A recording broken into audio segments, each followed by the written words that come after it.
রোগী বেদনায় অস্থির হয়ে পড়ে। বেদনা নড়াচড়ায় ও ঠান্ডায় কমে।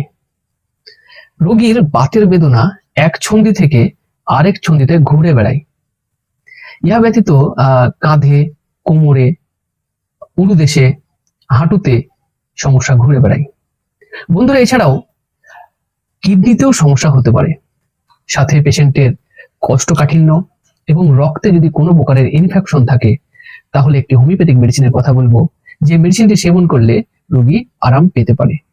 তো বন্ধুরা, মেডিসিনটি হচ্ছে স্টেলারিয়া মেডিকা। আমার হাতে আছে মেডিসিনটি, দেখতে পাচ্ছেন, স্টেলারিয়া মেডিকা। এই মেডিসিনটি যদি বেশ কিছুদিন সেবন করা যায়, তাহলে এমনই সমস্যা কমে যায়। তো বন্ধুরা, এই মেডিসিনটি সেবন করার নিয়ম: বড়রা 10 ফোঁটা করে দিনে 3 বার সেবন করবে, সকাল, দুপুর, রাত্রি।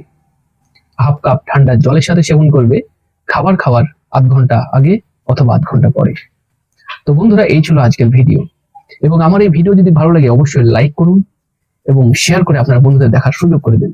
বন্ধুরা, ভালো থাকবেন, সুস্থ থাকবেন। ভিডিওটিকে এখানেই শেষ করছি। ধন্যবাদ।